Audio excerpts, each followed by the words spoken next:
friends.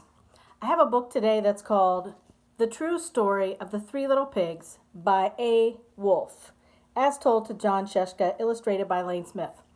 Now, I'm guessing that you probably know the story of the Three Little Pigs, but this is the story from the point of view of the wolf. So it might be a little bit different than when you're used to. Everybody knows the story of the Three Little Pigs, or at least they think they do.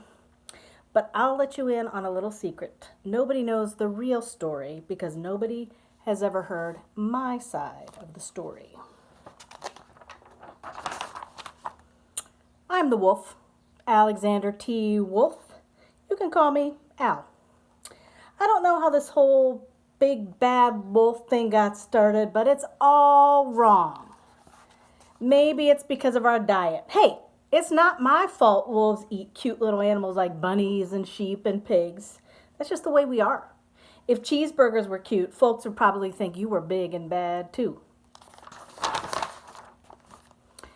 But, like I was saying, the whole big bad wolf thing is all wrong.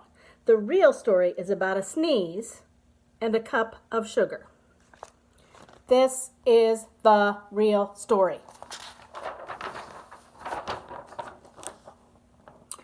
Way back in Once Upon a Time, I was making a birthday cake for my dear old granny. I had a terrible sneezing cold and I ran out of sugar.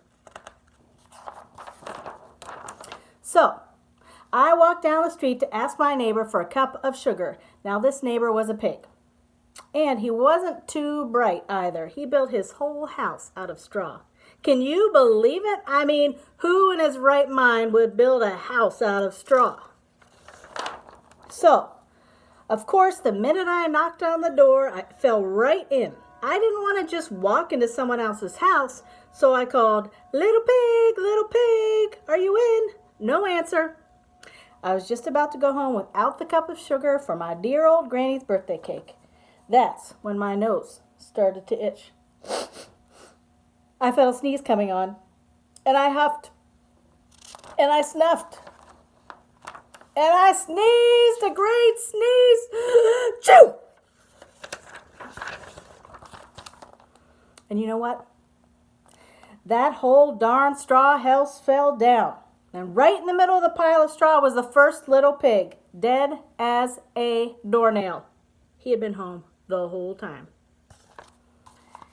It seemed like a shame to leave a perfectly good ham dinner lying there in the straw, so I ate it up. Think of it as a big cheeseburger just lying there. I was feeling a little better, but I still didn't have my cup of sugar, so I went to the next neighbor's house. This neighbor was the first little pig's brother. He was a little smarter, but not much. He had built his house out of sticks. I rang the bell on the stick house. Nobody answered. I called, Mr. Pig, are you in? He yelled back, go away, Wolf, you can't come in. I'm shaving the hairs on my chinny chin chin. I had just grabbed the doorknob when I felt another sneeze coming on.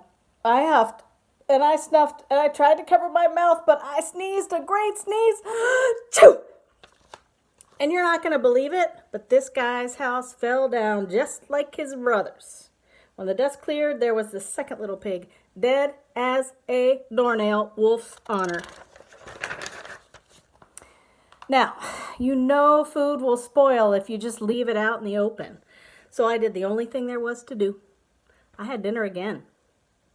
Think of it as a second helping. I was getting awfully full, but my cold was feeling a little better, and I still didn't have that cup of sugar for my dear old granny's birthday cake.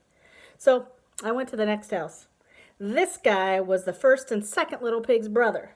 He must have been the brains of the family. He had built his house out of bricks. I knocked on the brick's house. No answer. I called, Mr. Pig, are you in? And do you know what that rude little porker answered? Get out of here, Wolf. Don't bother me again. Talk about impolite. He probably had a whole sack full of sugar, and he wouldn't give me even one little cup for my dear old sweet granny's birthday cake. What a pig. I was just about to go home and maybe make a nice birthday card instead of a cake when I felt my cold coming on. I huffed, and I snuffed, and I sneezed once again. Choo! Then the third little pig yelled, "And your old granny can sit on a pin." Now, I am usually a pretty calm fellow, but when someone talks about my granny like that, I go a little crazy. When the cops drove up, of course, I was trying to break down the pig's door. And the whole time, I was huffing and puffing and sneezing and making a real scene. The rest, as they say, is history. The news reporters found out about the 2 pigs I had for dinner. They figured a sick guy going to borrow a cup of sugar didn't sound very exciting, so they jazzed up the story with all of that huff and puff and blow your house down, and they made me the big bad wolf. That's it. The real story. I was framed. But maybe you could loan me a cup of sugar.